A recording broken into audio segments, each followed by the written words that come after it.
here we go. So sawing, you will need a few tools. You'll need your jeweler's saw frame that's in your toolkit. And then you will need your metal and your pattern that you're gonna saw. And you're gonna need a couple blades. And our blades in the studio are located up here. And I know it's a lot, but each blade is a different size, and that size has to do with the gauge of your metal. So as you know, our metal is 22 gauge. So I've kind of done a little cheat sheet for you guys. So 2/0 is what you need. And it'll say on there the gauge that those allot with. So 20 to 22 gauge will be the blades you pick. There's also this spec chart if you want to use that. But an easy reminder is we're gonna pick blue. So I'm gonna grab, I always say grab a couple because you probably will break one. When and if you do break blades, we have a little graveyard here. So all broken blades go in here. If you've used a blade, you don't have to bring it back here. You can keep it in your toolkit. But if you break any, please put them in here and we'll have them recycled. Okay, so your saw blades have teeth on them and they go in one direction. So if I were to blow them up so you could see the teeth, it looks something like this. Right, so one side's smooth and the teeth go in one direction. You can tell by looking at them if your eyes are really great, but you can also tell by the feel. So when you rub your hand against going with the grain of the blades or the teeth, it won't catch your finger, but if you go back the other way, it'll kind of catch your finger a little bit so you know which direction. So when I load the saw blade, I always want it going down towards the ground or the handle and then out. So that'll be my setup.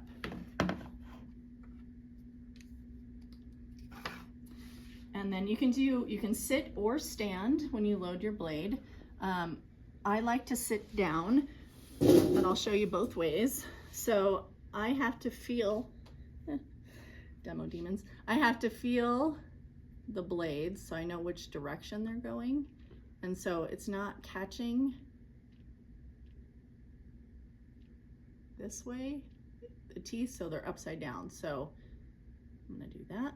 And then I'm gonna grab my saw frame, and there's 3 parts. So there's the top nut, this back nut, and the bottom nut. So this is the interior of my saw frame, and this is the exterior. The handle is down, and I'm gonna set this one up first. So I go 1, 2 adjustment, then I go 3. And in order to make that all happen, I have to be somewhat hands-free. So I'm gonna use the notch in my bench pin. So all of you should have a little notch right there. You can also use the holes that are right there, but there's a lot in the way. So I prefer up here. And I'm gonna open this top part, this top nut, and there'll be the frame, and I have a negative space, and then the washer. So I'm gonna put my saw blade in between the frame and the washer up top. And then I double check so it's catching my finger so I know that the teeth are facing this way and this way. And I lay my blade just right on top. You don't have to do any fancy threading. And I tighten that one. And then I make sure. So a lot of times the blade will flip around on me. So I want to catch that before I do much more work. Then the next adjustment I do is this bottom adjustment here. And I want the blade to be about halfway through this washer.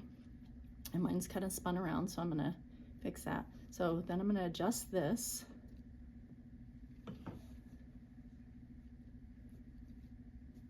So that blade is about halfway there. And you can, if you want, if you need a visual, I always tell students it's okay to draw a Sharpie line. Sometimes that's nice just to have it. So once that is about there-ish, I'll tighten this back nut. So then this is adjusted and fixed. It's not going anywhere, and this one isn't going anywhere. And now what I'm gonna do is I'm gonna put pressure with my shoulder until I see the saw blade closer to the bottom here. So I press, open that up, So again, using my shoulder so I can control. And then I'm going to tighten that nut and I'll release. And what's happening is my frame, when I put pressure, is collapsing a little bit, and when I let go, it's tight. So what I want now is a ping, and I just use my thumbnail, and I want to hear a ping. So that's okay. I'm going to do it a little bit tighter so you can hear both ways, like what I really am going for. And it is kind of a fine line, you know, you don't want it too tight, it'll snap, but that's more what I want, okay? So again, if you need to stand up and use your hip, same thing, you can put pressure, and I'll do it, let's make it loose so you can hear that sound. So not tight enough.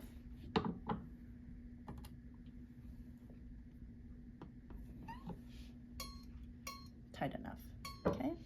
And then I always double check here to make sure. Another thing that you can use is a little controversial is the burr life, and I'll talk about that too. I don't use it because I didn't learn that way, but I always like to make everything available for you can try it and you can make up your mind to see if you like it. Okay, so this is our bench pin, as you know, and every time I'm sawing, I'm going to work in the V of the bench pin, and I'm right hand dominant, so I want to scoop my chair over and I want my saw frame right across from my shoulder. And the reason is so I can see where I'm going. I don't want to be right in the middle because it's blocking my vision. And then I also want to be seated pretty low. So this is where, these are jewelry workbenches and they're ergonomically positioned, so your craftsmanship is really great. You don't want to sit too high because you'll be, one, it'll crank your neck, and then two, you're going to end up in the wrong position. So I'm just going to start with a straight line, and let's do this one. And you can flip it around anyway. And you can literally just drag the teeth in to start, but what I like to do is push up and create a little notch. So I push up a little bit, and then that creates a little notch so my blade stays put. That's my pro tip for today. And then this will cut your fingers, so you always want to make sure that your fingers are in the clear. So either behind it, that's how I do it a lot, or way over to the side. And I want to make sure my metal is braced on both sides of the wood. I don't want to be out here, so it's creating chatter. My blade will break. Okay, so then I just getting started is always the hardest. And it's early.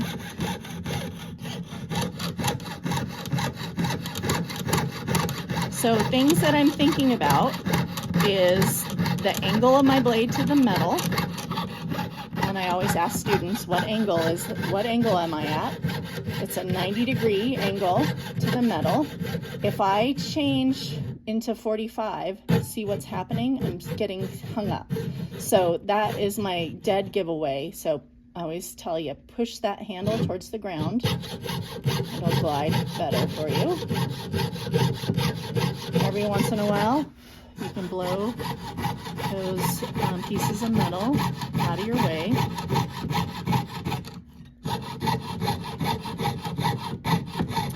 The other thing I'm thinking is I want to use as much of the blade as possible. Longer strokes versus short little ones. I'm not traveling anywhere, so.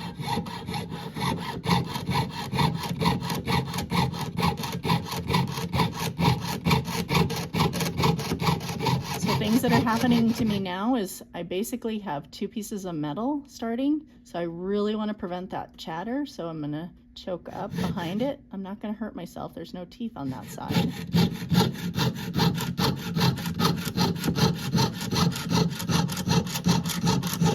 And I get towards the end and I kind of speed up a little bit. Voila. So that's a straight line. If you want, you can use the burr life, and you basically just put a little bit on the teeth. And some people really like it. Like I said, I'm not a huge fan because it changes the sound, and I feel like it's gunking up the teeth, but you guys try and see what you think. Okay, so I'm gonna go right to a angled line, which is the hardest to do. So that's going straight and then having to turn either right or left. I think the saw frame is amazing. I can cut out more intricate shapes than I can with the saw blade and frame than I can with scissors or an X-Acto knife.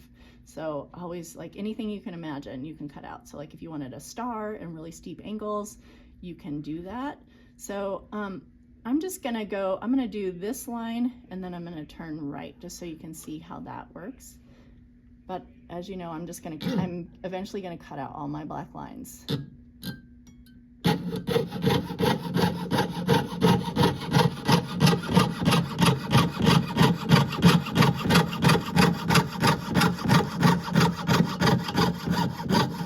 Okay, so here I am at the turning point. If I turn my blade abruptly, it's gonna snap. So what the trick is to not push forward anymore, but to move your blade up and down and slowly start moving your metal.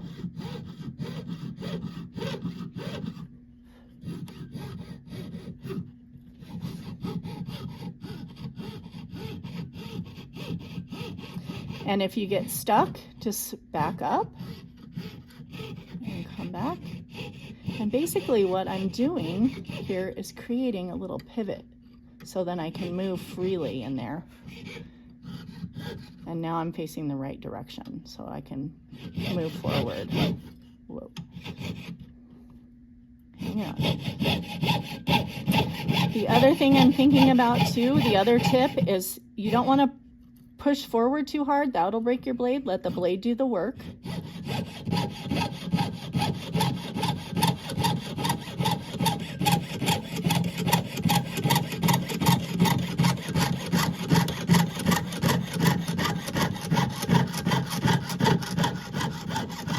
And why not? I'm here at another angle, so let's do it again. Don't push forward. Slowly move your metal.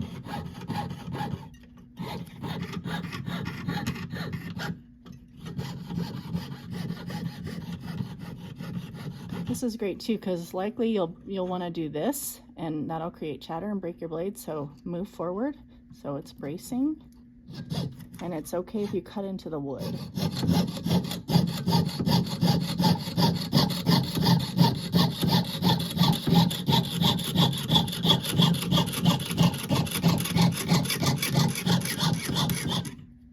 Hang on to that.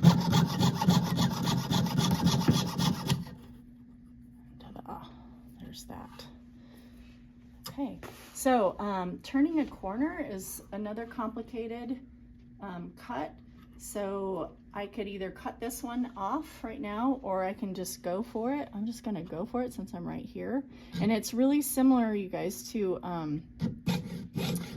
when I do an angle. So I'm gonna think about moving the metal more than moving my blade. I'm gonna start and then I'm gonna kind of slow down, using less of my blade on corners, and slowly just move the metal.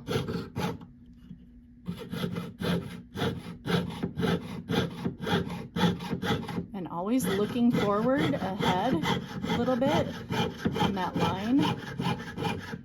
And it's your first time sawing, so of course you're gonna get offline, and that's okay. I wouldn't stress about it. We're gonna learn how to file and fix those things up, but you will get better.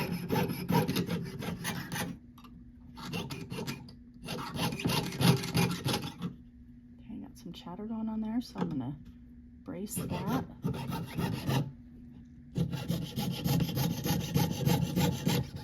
Until I'm out. A few other things that I want to talk about before you practice is if you start a cut and it's time to clean up or time to go, you can do one of two things. You can back up out of there slowly. If you're really far in and you can't, it's a lot to back up, like if you're in a corner or something, I just say pop that bottom part of your blade and unthread your metal.